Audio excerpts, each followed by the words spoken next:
Hello student, जैसा कि हमने अपने आपसे कमिटमेंट किया था कि लेक्चर सीरीज लगातार चलती रहेगी, उसके क्रम में मैं आपको पढ़ाती हूँ the maintenance and welfare of parents and senior citizen act 2007 section 11 तक मैंने पढ़ा दिया था।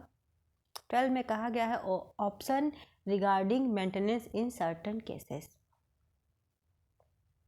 कतिपय मामलों में भरण पोषण के संबंध में विकल्प, मतलब यदि माता पिता इस एक एक्ट के तहत भी भरण पोषण के लिए अप्लाई करते हैं और साथ ही साथ दंड प्रक्रिया संहिता के 1973 के चैप्टर 9 के तहत भी अप्लाई करते हैं, तो दोनों में से किसी भी एक में ही उनको भरण पोषण मिलेगा।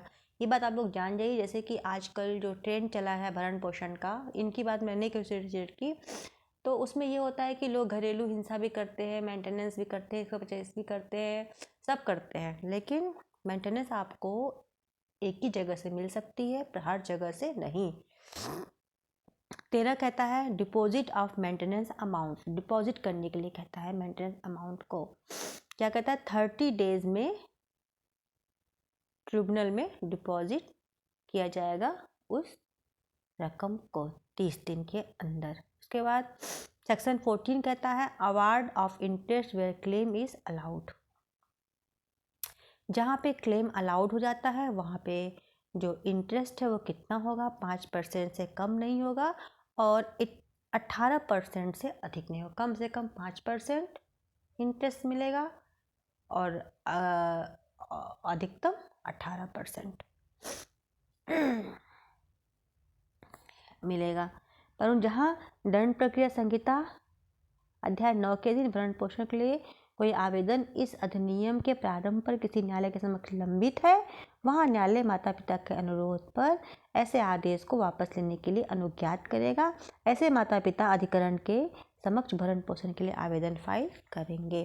Constitution of appellate tribunal section 15 कहता है स्टेट गवर्नमेंट को राइट है कि ऑफिशियल गजट में नोटिफिकेशन जारी करके अपीलेट ट्रिब्यूनल का प्रत्येक जिले के लिए एक अपील अधिकरण की स्थापना करेगी। The appellate tribunal shall be preside over by an officer not below rank district magistrate. District magistrate के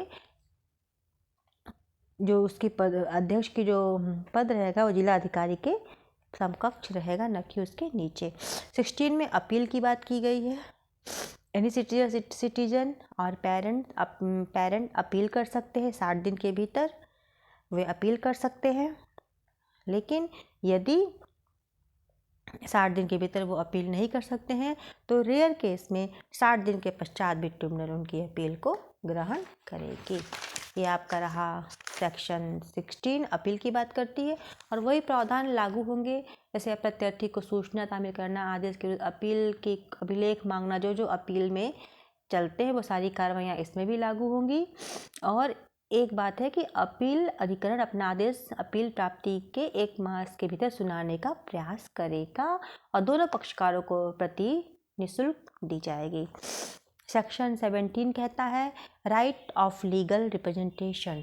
इसको सबसे इसमें अच्छी बात या ये की गई है कि लीगल प्रैक्टिशनर को इससे बाहर रखा गया है। वैसे मैं वकील होते हुए भी इस बात को मैं अच्छे वे में लेती हूँ। मेंटेनेंस ऑफिसर कौन होगा, तो राज्य सरकारी जिला समाज कल्याण अधिकारी या जिला समाज कल्याण अधिकारी के पंक्ति से अनिम्न किसी व्यक्ति को भरण पोषण अधिकारी नियुक्त कर सकता है और वो इसका काम करेगा। अब इसका चैप्टर 3 है establishment of old ages home. ये मैं आपको कल पढ़ाऊँगी। Thank you so much. Channel से बने रहिए, लाइक कीजिए, सब्सक्राइब कीजिए, शेयर कीजिए। जो मेरे नए स्टूडेंट्स जुड़ रहे हैं या एडवोकेट भाई जो मेरे चैनल को फॉलो करते हैं और मुझसे जुड़े हुए हैं, उनसे ये निवेदन है कि मैंने सुप्रभा लॉ चैनल में मैंने बहुत सारे एक्ट्स को, रेवेन्यू और जितने भी चकबंदी उकबंदी मैंने पढ़ाए हुए हैं, तो वो लोग मेरे यूट्यूब चैनल पे सुप्रभा लॉ चैनल नाम से उसको सर्च करके और उससे जुड़ सकते हैं। मैं आपको कल चैप्टर 3 पढ़ाऊँगी establishment of old ages home. Thank you so much. आज के लिए इतना ही। Good night.